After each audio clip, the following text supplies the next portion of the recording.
So if you're like me, after you eat a really nice peach, you throw the seed into your backyard because you know there's a probability the seed will turn into a tree and they'll be delicious. They'll be wonderful. But I know not to do this with apples. If I take an apple seed from an envy apple, by the way, the best apple. So if I take an envy apple and I pull the seeds out and I throw them in my backyard and I wait for them to turn into trees and I pluck the apples from the trees, I am not going to be happy. So let me tell you a fun story. There's this guy, his name is Johnny Appleseed. He made his living planting apple trees, hence the name Johnny Appleseed. When we were allowing white people to go and steal Native American farms and make them theirs, we were worried that the white people would just turn around and sell that land and pocket the money and walk off. So, to properly homestead a piece of land and get the deed, we made it the law that you had to plant fruit trees. The thinking was you would have put in an investment in something you can't get a return on for maybe 10, 15, 20 years.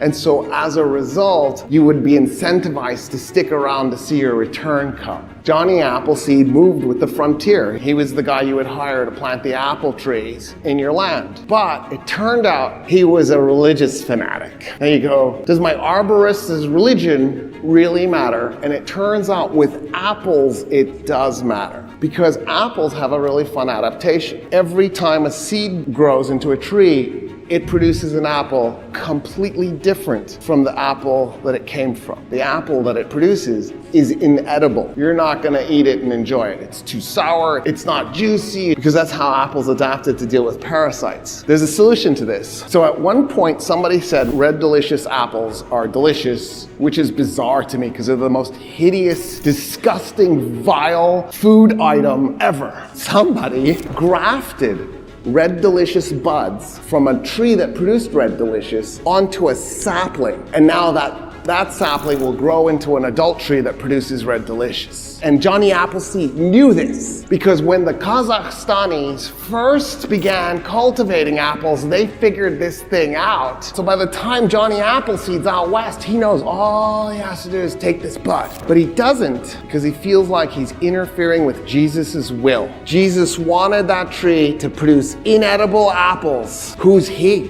to second guess that? And so the apples go west with Johnny Appleseed. 20 years later, people are picking and they're like, dude, what do I do with these apples? And somebody went, cider. And the next thing you know, we have an alcoholic culture completely based on apple cider. And then Germans went, we got you. And they just made beer. And that's how the United States became a beer drinking country.